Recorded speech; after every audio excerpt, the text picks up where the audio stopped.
Hassan? No. Hassan, why don't you come up here and join us from the community engagement perspective? Commissioner's here with DA, okay. Here, and Commissioner, can you all move up just a little bit, please? All right, and would you all mind just curving a little bit? It always bothers me that you all get cut out, and it's important that people see who's, okay, present with us here on today. Let me start by saying good afternoon, everyone. I want to thank you all for joining us for this important update regarding an arrest made in a mass shooting event that many of you will remember, which occurred at a pop-up party on the 2300 block of Greenland Drive in North Philadelphia on the night of June 14th, where 5 teenagers were shot and 1 tragically lost their life. An 18-year-old woman died in that shooting. I want you all to hear me on today, whom you will hear from shortly, and these are the stakeholders who are present. They're going to give you an update, more details on the ongoing investigation and subsequent arrests that we are announcing today.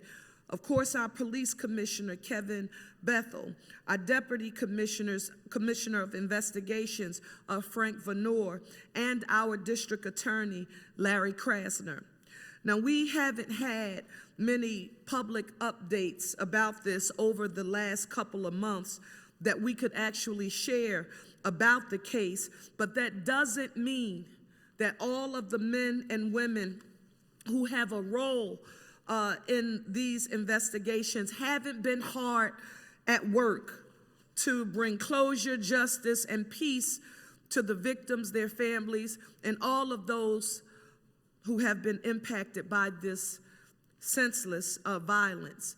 I want to affirm for the record today that this development would not be possible without the hardworking members of our Philadelphia Police Department, led by our police commissioner, Kevin Bethel, his entire executive team. I know Venor is here. All of the detectives, those whose names you don't know and you may never hear.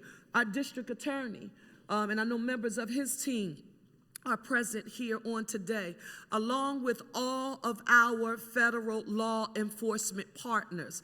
And I know I sound like a broken record when I affirm to residents of the city of Philadelphia that we will use every tool in the toolbox to ensure that we make sure your public health and safety is our #1 priority, but that Philadelphia is not alone.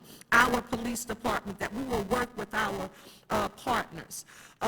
It is also possible, and I want to affirm this, because this is what I believe Police Commissioner Bethel and District Attorney Krasner, and to our Public Safety Director, Adam Geer, this is what I'm proud of and I would like to see more of happen.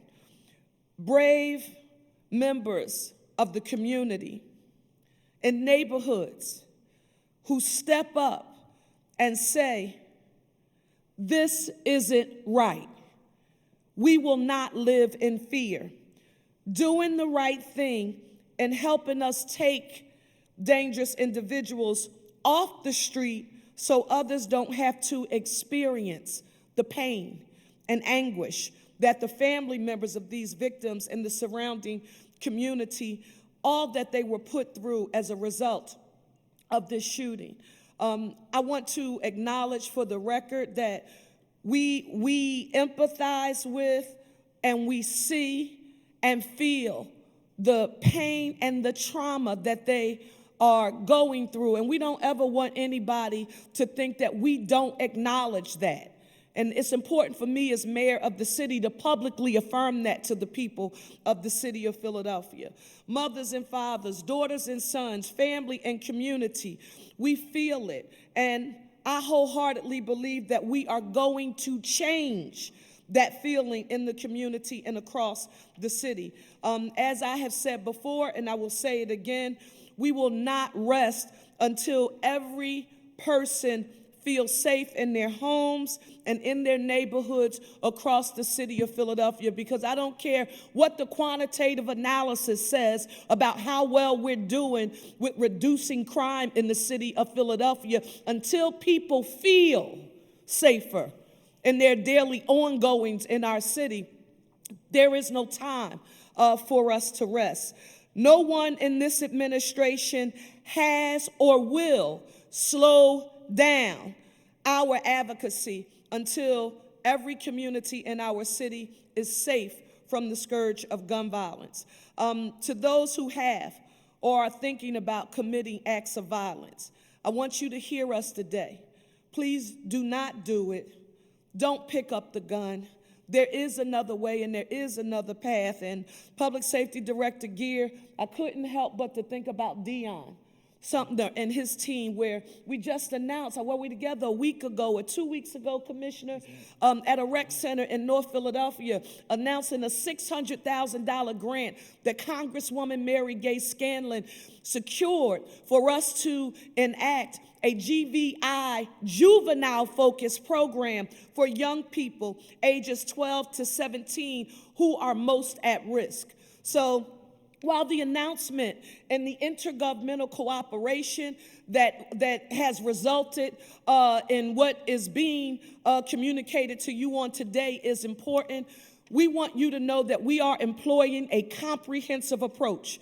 It's based on prevention, intervention, and enforcement, and using every tool in the toolbox to make sure the public health and safety of the people of Philadelphia, that they are our number one priority. And I want to turn it over to Police Commissioner Kevin Bethel, and I want to just publicly affirm and say to you, Commissioner, one of the most important decisions that I made after I put my hand on that Bible and was sworn in as mayor was who would lead this department. And Lord knows I thank you for serving as our commissioner, and I commend you for the work that you and your team have been doing. Commissioner Bethel. So I thank you there. Thank you, Mayor, and I thank you for your support. I think it's really important. You know, I remember, you know, it was only in June 14th where we had 5 individuals shot out in the park, and we talked about the juvenile meetup. And only 3 weeks later, have 9 people shot, and 2 of the young people who were shot, the young lady and young man, were 2 of the promoters they promoted the events. And I know we railed against the young people, don't get engaged in this activity, find other alternatives. We asked parents to engage their young people, but at the same time, we made a commitment. We made a commitment in the charge that the mayor gave me to make this a safer city, that we would not stop, we would continue, because they were valued. Everyone in our community is valued. We could sit back on the laurels and yes, we're having a very successful year. Yeah, but success doesn't mean numbers, right? It means about doing the work. And so I was extremely proud of the men and women, my detective division, homicide detectives, when they called me and told me that we had made an arrest for this young girl who was killed out in the park. Because at the end of the day, young people do what young people do. But there's no reason they should be killed in trying to have a good time and promote a party. It's not perfect, but no one should lose their life. And so we want to continue to send the message that if you engage in this type of behavior, we will continue to work with the District Attorney's Office, our federal partners. We thank our Marshals Task Force for the apprehension we have. We're going to work tirelessly to continue to go after those individuals who cause harm in our community. And so I just want to say to the men and women who work for me and the collaboration I have here today, we're grateful, but we are going to continue to do the work. We'll continue to stay focused as we go about our effort to make this a safer city. So what I'm going to do now is turn it over to Commissioner Frank Venor. And the mayor gives me my flowers. I have to give him his as well. You know, from the time I walk in the door, I'm a tenacious leader. I don't say that out of arrogance. It's just who I am. I'm going to push you. Then I'm going to push you some more. He's probably got more bruises on his back than you can imagine. because I want to know, where are we on these investigations? Yeah, I mean, and so, but he has answered that charge and has worked tirelessly with his men and women to be able to bring many of these cases that are coming in. Today, we look at a clearance rate of 72% in our homicides and almost 36% in our non-fatal shootings. That is because of the men and women are pushing each and every day to make this a successful process. So I turn it over to Frank, so he'll give you an update on the job. Good afternoon. I'll give a very brief overview of both cases. Just want to state that we're announcing an arrest here on the case on Greenland Drive, but we're not done in that case or the other case that we feel is linked to that case. So we're going to still need the public's help. But on June 14th at just before 11 p.m., police responded to Greenland Drive for a report of a shooting. When we get there, there were 5 people that were hit by gunfire. One, as the mayor and the commissioner stated, at the time she was 17, Aisha Stanley was killed, shot in the chest that particular day. There were 4 other teenagers that were hit by gunfire that day, all non-fatally. Through the community's help, through the help of the district attorney's office and very diligent work by investigators, looking at the evidence, looking at technology, and especially in this case, looking at social media, all right? Social media was a big part of this. This was what they call a meetup, so it was all developed on social media. There were about 200 people on Greenland Drive that night. What we believe through our investigation is our defendant in this case, Zion Carroll, and another individual who we have not identified yet, were engaged in shooting at each other. At least one of the 2 of them had a gun with, we believe, is a switch on it, because you could hear the gunfire being fired, and it was being fired in a rapid fire like it was automatic. So in that case, we know there's firing at each other. Everybody else that's involved in this is an innocent victim, was just in a wrong place at the wrong time. So they were shooting. We now were able to, and the district attorney will talk about, charge that individual. We caught him yesterday with the help of our Marshals Task Force. And what we know is 20 days later, we had a very similar incident in the 1900 block of South Salford. All right, there was about 150 people there that day. In this case, there were 9 victims, and they were all from ages 14 to 24. Now, our decedent in that case was a male by the name of Maurice Kwan. He was 19 years of age, and he was also fatally struck by gunfire. The other 8 victims were non-fatally struck. All right, in this case, though, the social media matched up. So we know there's a connection. In this case, it was a little different. We don't think any of these victims on Greenland were targeted. It looks like we have a white Toyota Highlander pull up to Salford. People from inside that vehicle fired weapons towards these individuals and then fled. That vehicle was recovered within 24 hours in Lansdowne. We are working on evidence and we have significant direction, but we still need help in this other case. So we're urging the public, if you know something, if you could find something, give us a call, leave us an anonymous tip to point us in the right direction. All right, at this point, I'll turn things over to the district attorney to talk about the charges.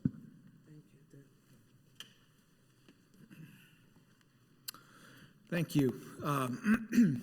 So the technical aspects first. Well, wait a minute. Not the technical aspects first. Where's Voce? Get up here. Mr. Palmer, get up here, please. Where's Listonby? Come on, Bob. I want to confirm and validate all of the good words that you have heard from the mayor about the police commissioner, the good words you have heard from the police commissioner about the people who are working there. This is a remarkable example of collaboration. It is a remarkable example of success with an investigation that was by no means easy. But I also want you to know that when the detectives in this case got the information together and they needed a warrant, Palmer was on call. Palmer answered the call. Palmer got it done. When we needed a prosecutor with all of the experience and expertise that you would want to handle this, we got the guy, Anthony Voce, who is in charge of doing all homicides which involve juvenile defendants. When we needed somebody to oversee their activity and the activity of the other 650 plus people who work in the office and often deal with issues around juveniles, Well, Bob Listenby only handled juvenile justice for Barack Obama in his second term for 4 years. So he knows a couple things, and his career has been dedicated to it. I want to make sure that as we celebrate the real collaboration that is going on, as we celebrate how important it is that the mayor and that city council are able to meet the needs that we have when it comes to funding to protect victims, when it comes to keeping our attorneys in our office working for less money than they could make elsewhere because they believe in the work. I want to confirm that we are all on the same page here. But I also want to celebrate the people in the office who do this incredible work. This is not the first time Voce has been in front of cameras today. He was in front of cameras earlier because he just did the sentencing of Amin Hurst. Remember him? Multiple homicides and escaped from prison. That guy? Well, that sentencing happened today. Those convictions were finalized with sentencings today.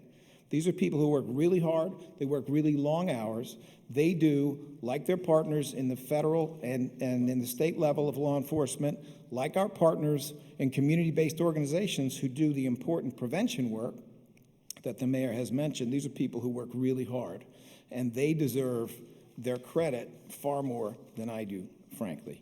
This is obviously a horrific case. This is a case in which a bunch of innocent people were caught in the crossfire of young people doing things that, frankly, should be unimaginable. I could not agree more with the mayor when she says, and the police commissioner when he says, that yes, on the numbers, we're having a remarkably successful year in improving public safety. In fact, we are considered to be leading big cities in the United States in that regard, but that does not answer anything for the parents of a 17-year-old girl who was killed when she simply went to try to socialize and to enjoy herself that evening. People do need to know.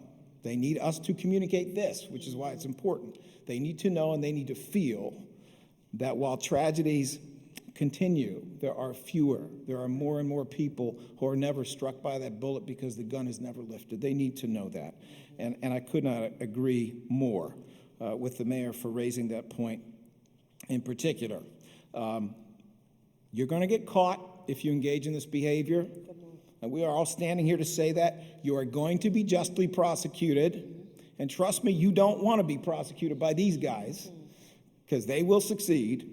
And you are going to get the appropriately lengthy sentence you deserve. If you are going to cause mayhem on the street, if you're going to spill blood on the street, if you're going to terrify communities, then you are going to get exactly what you deserve. And you are going to get it through the work of the district attorney's office in collaboration with all of our partners up here. I know that this is the holiday season. There will be empty chairs at tables, sadly. Our victim support team is there to support you through this season, whether it is on this case or another case. The numbers for our victim support team are 215-686-8027 and 215-686-8019. Finally, I just want to thank the mayor again. I want to thank you, Madam Mayor, for your leadership, and thank you for your collaboration. Thank you for all that you are doing to improve public safety from all three buckets. And it is so important that we are working with all three of these different buckets that you have laid out. This office stands with you, and the Philadelphia DA's office stands with holding this defendant accountable and to ensure the consequences of this crime are appropriately serious, which is exactly what they need to be. Thank you. Thank you, DA Krasner. I am now going to ask to close us out, Adam Gear, who is our Public Safety Director for the City of Philadelphia. Adam. Thank you, Madam Mayor. I want to thank all of our partners for being here today, right? This is what leadership looks like from our mayor, pulling us together here, responding to what happened in our communities, right? Making sure that we are bringing justice to these folks, making sure we're bringing justice to these communities, to these families. It is critically important, as all of us have emphasized, that we are not giving up, right? We are not satisfied with where we're at. We cannot be satisfied. We do this work because we love this city. We do this work because we were called to it. We do this city because this is where we live. And we want to make every single one of our communities as safe as they can so that we can be proud, and we are proud of our Philadelphia. And I'm going to end with this quote, and I've said it a few times now, but this quote for me really, really hits home, right? And it's an African proverb. A young person who is not embraced by his community will burn it down just to feel its warmth. You hear what I'm saying? Will burn it down just to feel its warmth. Well, we are not going to get to that point. We are working to have that prevention, that intervention, all of our great work, so that we are bringing those young people through those programs that the mayor mentioned, bringing them into the light with us in our communities, and we will not give up. We will not give up. Thank you, Mayor, for your leadership. Thank you so very much. Few questions. I'm going to ask for Noor if you can come back up, and Commissioner Beth on District Attorney and the attorneys. Any questions?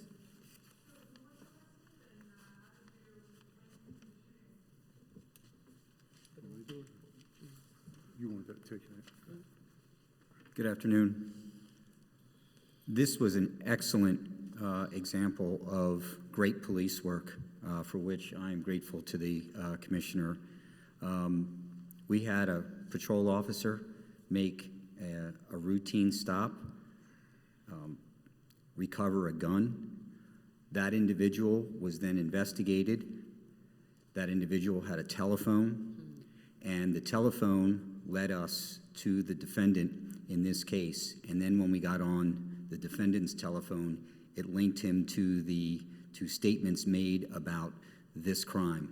And our criminalistics lab, for which we are eternally grateful, was able to make a ballistics match between that recovered gun and the gun that was used in this crime. So it's a great example of police work and different units within the police department working together. And I'd be remiss if I didn't mention that Detective John Maha, who's the lead investigator in this case, has done an outstanding investigation. Anything you want to add? I really do. Before they get to the next question, you mentioned technology. If you will, just a word about the role of technology in solving crime, just for the record, please. It can't be underestimated in our modern society. So telephones interface with satellites, and they create data in the form of records. So when you move with your phone, we know where you are or where you were at certain time periods. And so that's the phone technology. And then, of course, there's video cameras in many, many places around the city, both private and public video cameras, which lead to other clues. And, of course, we can't, as the inspector indicated, we rely on the public as well. And so the technology also in our criminalistics lab to be able to get that gun and do that ballistics match was extremely helpful in this case. The follow-up? You had a follow-up? That is correct. One person has been charged, I should say, as of now.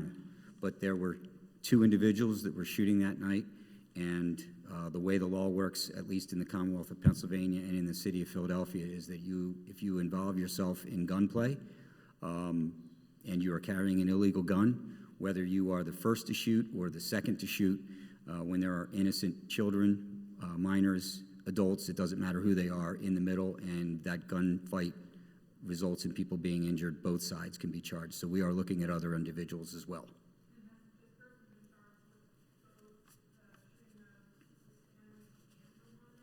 No, just the shooting on Greenway as of now.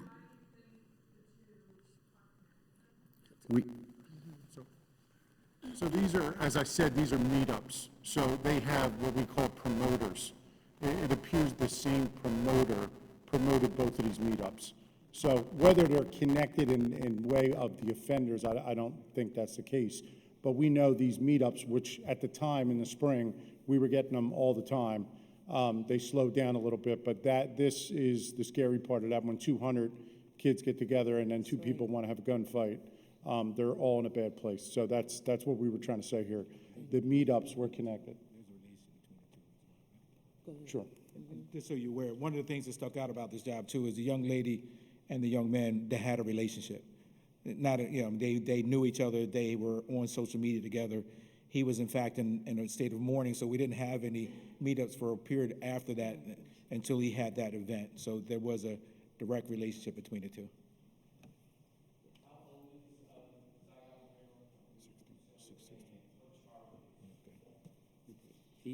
He is 17 years old, and the charges are as follows: murder, aggravated assault, carrying a firearm without a license, an illegal transfer of a firearm because the gun that was recovered on that car stop was transferred to that person that we got it off of by our shooter in this case, so that is a separate felony.